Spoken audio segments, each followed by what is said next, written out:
Good morning, Twitter. It's Rory Ryan at Baylor Law addressing this week's Fifth Circuit decision in Williams versus Homeland Insurance Company. The case is an improper joinder opinion, an area I study and think a lot about, and am fairly well versed in the precedents. This first video, though, doesn't get into the depths of improper joinder or even whether I like the result that would be created by the majority opinion, by the concurrence, or by the dissent, because the first step is the rule of orderliness. There's some difficult things to understand in this substantive area and how it intersects with the rule of orderliness. So let's say it this way. This first video talks about why the case must go en banc, why the Fifth Circuit should grant this, because significant confusion should arise and is present with me teaching this stuff based on the panel decision. Again, not because of the merits. Should the court grant en banc, then I will write and probably record a video about what I think the best approach is in this area. But first, we've got to take a snapshot of the rule of orderliness and a few background principles. If I could coin a phrase, orderly meaning, a play on words, of course, from ordinary meaning and referring to the meaning of a panel decision when that panel is governed by the rule of orderliness. To understand what has been done by such a panel decision, we have to look at two things. First, what can't the panel change? Previous precedent, whether it's panel precedent or en banc precedent, a later panel decision can't change either. The second thing we look at, of course, is what has the panel purported to do? Once we know what this latest panel has tried to do,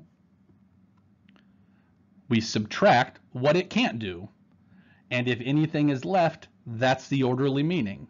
If that equation produces a 0, then of course the new precedent is not precedent at all and has to yield to the prior. That's the corollary to the rule of orderliness. So let's look at what the panel can't change without getting too deep into fraudulent joinder. When lawyers think of improper joinder, sometimes called other places fraudulent joinder, they typically think of this traditional test, and especially number 2 in the test, right? That the claim against a spoiler who's keeping the case from being removed is bogus and there's no reasonable basis to predict the plaintiff has a claim. It's a sham claim against that spoiling defendant. The mechanics, of course, then allow a defendant to remove the case, and on a motion to remand and at the notice of removal, the court will simply disregard the citizenship of the spoiler who was a sham defendant, dismiss that party, and move on. Happily, this case, the Williams case, does not affect that. Those two, of course, can't be changed because they are binding precedent, and the panel doesn't purport to change those. So nothing about that directly is impacted here. Here's another rule the panel can't change, and this one is going to play a central role. Traditionally, this rule has nothing to do with fraudulent joinder. It shouldn't have anything to do with fraudulent joinder, and if you are in a circuit that is not the Fifth, and this sounds bizarre to you as we proceed, it is. It's because of this disaster of a decision called Crockett, which we'll talk about in a few slides. But just bear with me for one slide and we'll review this basic concept of the voluntary-involuntary rule, remembering that this doctrine doesn't have anything directly to do with fraudulent joinder in its origins. If a post-filing event happens in state court, that creates diversity. So it results in a party being dismissed, and that party was the jurisdictional spoiler that prevented removal. If that event creates diversity, defendants can't remove the case, even if that party is gone, unless the event was caused by a voluntary act of the plaintiff. So the Horn books would say, if the jurisdictional spoiler wins a motion to dismiss or a motion for summary judgment, those are not voluntary by the plaintiff. It creates serious appellate procedure concerns if we allowed removal, and so that would be involuntary. The defendant would not be able to remove the case. However, if the defendant settled with the spoiler and voluntarily dismissed, then the diversity could justify removal even though it didn't exist at the time of filing. This rule is entirely judge-made, but it can't be changed because it was made by judges who have the power to decide cases. The rule of orderliness, this rule and Crockett will play the central role in the next few slides. The next rule that can't be changed by a panel is a bad rule. It's one that needs to be changed by the en banc court. It's one that is frankly jurisdictionally illiterate and has no historical basis, but it came around in Crockett and it was applied again in Hoyt versus Lane on this slide. So very briefly, let me explain how it works, even though I can't begin to explain why it shouldn't be the rule in this limited time. The law in the Fifth Circuit is, even if you have that state court action that violates the voluntary-involuntary rule, you might still be able to remove on the involuntary act because fraudulent joinder or improper joinder is an exception to the rule. So even though the action in the state court that disassociates the spoiler was adverse to the plaintiff, if you can equate that action in state court to improper joinder, it's an exception to the voluntary-involuntary rule. You can see there on the screen, this isn't dicta. If you read the cases, you'll see that it's central. So what is the principle step-by-step from Hoyt versus Lane? Improper joinder is an exception to the voluntary-involuntary rule. 3 bullets by way of review. The first is not threatened. There are 2 traditional ways to prove improper joinder. Next, the voluntary-involuntary rule governs in the Fifth Circuit. Judge created, but we're stuck with it for now. Third, improper joinder is an exception to the voluntary-involuntary rule. We're stuck with it. Terrible rule, but this panel decision can't change that. The Crockett case is the last thing we need to add that can't be changed. There, the court looked at a situation implicating all, or the second and the third bullets. It was a case where there was a severance in state court and then a removal. That's involuntary to the plaintiff. Therefore, the voluntary-involuntary rule would govern.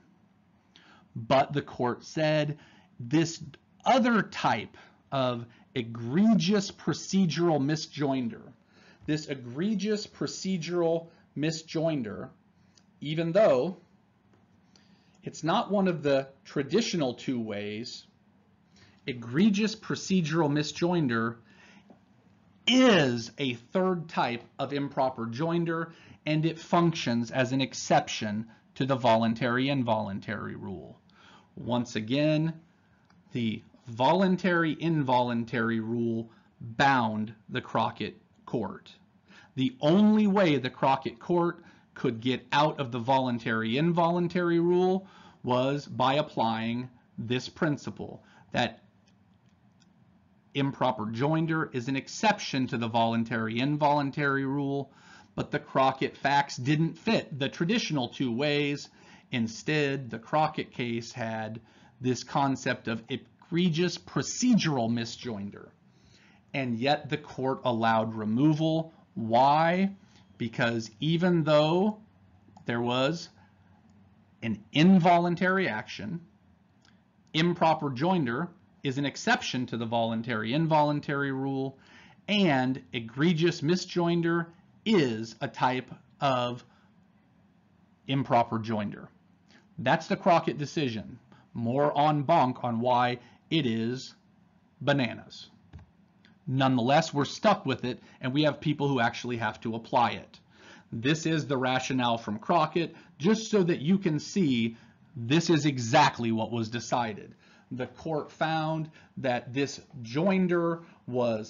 severance was tantamount to a finding of improper joinder, that improper joinder is an exception to the voluntary-involuntary rule, and a party can be improperly joined without being fraudulently joined. In other words, the court, using slightly confusing terminology, says egregious misjoinder, that's a thing.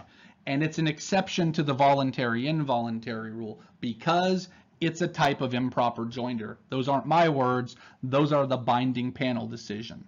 As much as I want to distance myself from them academically, it has to be done en banc. So let's look at Williams. Before Williams, just to make sure we have a visual, we know that improper joinder is a thing. We know there are two types at first. We know that the voluntary-involuntary rule exists. We know that improper joinder is an exception.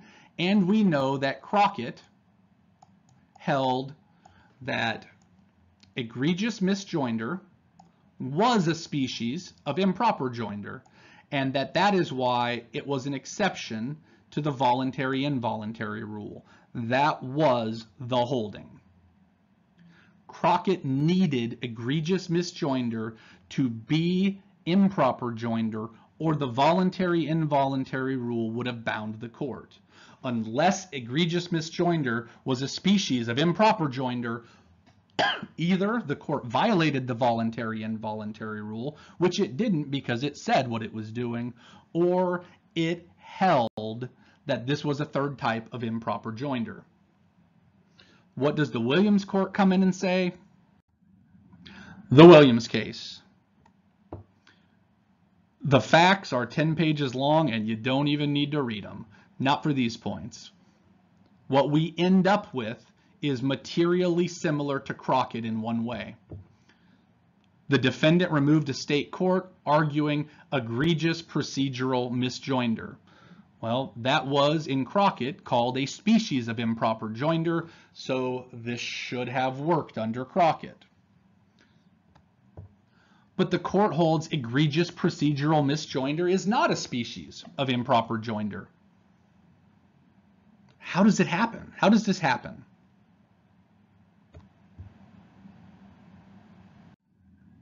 If you could imagine, or maybe even recreate in your office, the clap, clap, clap, clap, clap from a basketball game, right after the chant, "You can't do that," I'm going to have to call foul on the Williams opinion. Not because the three judges don't have smart thoughts. They have very smart thoughts. I learned some things from the opinion, and I hope all that energy comes out in the en banc.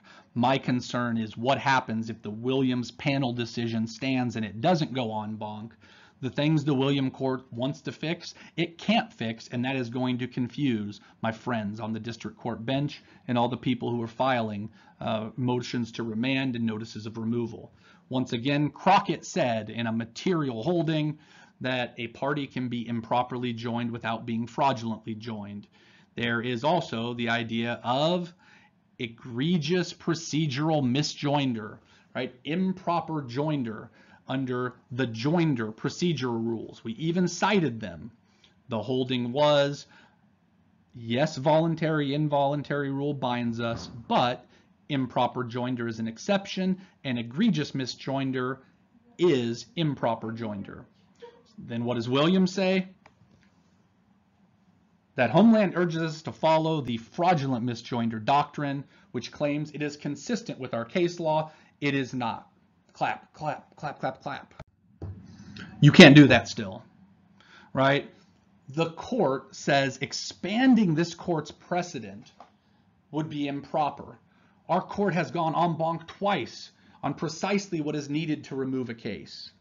That isn't just a stretch. Those cases don't address procedural misjoinder, and to say that a general statement in an en banc case that doesn't present the issue somehow decides a case and trumps a later panel decision, good effort, but we need the en banc court. That's not the way the rule of orderliness works. Those cases don't address misjoinder at all. The Crockett case, quoted by the court, remember, the court has just said this would be expanding the precedent. We've never held that before. This is a little bit too much smoke and mirrors. Now look at how the court, who like me wants to trash the Crockett decision, I get it. but the court's parenthetical here probably isn't going to help when it comes to the rule of orderliness. Recognizing that state court severance can make a case removable, notwithstanding, it wasn't that a state court severance could do it, it was that improper joinder could do it. And it wasn't a severance, it was equating the severance with improper joinder. Just go read the last slide again. There's magic that can be done by reconstruing precedents when you have the power to do so, but you can't change the meaning of Crockett with this parenthetical. It's not accurate, and it removes the theoretical basis, which once again, I would like to remove also.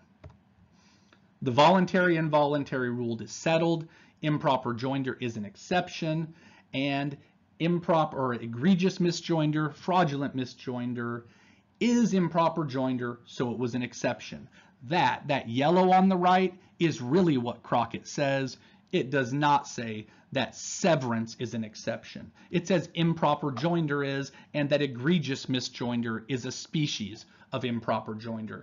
That's not narrowing a previous precedent, that is rewriting it. Judge Ho did join the majority opinion, but also wrote separately to address the rule of orderliness.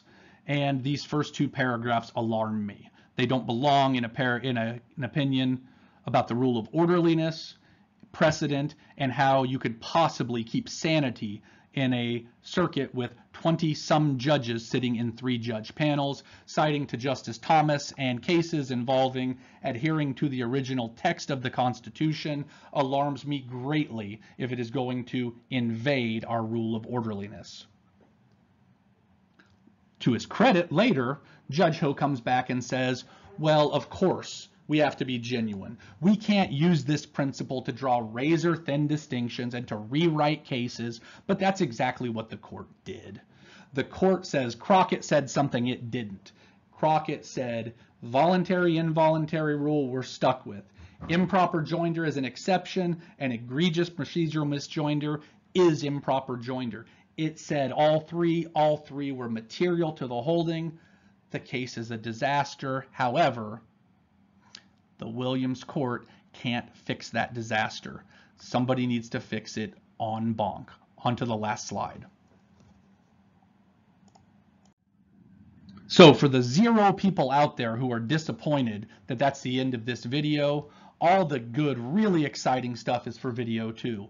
That's where we'll break down the origins of this rule, of the voluntary, involuntary rule, address the benefits and the drawbacks of the rule of egregious procedural misjoinder. If the court goes en banc, I will have plenty to say, but the orderly meaning of Williams is what matters right now. The court needs to go en banc, and here's why.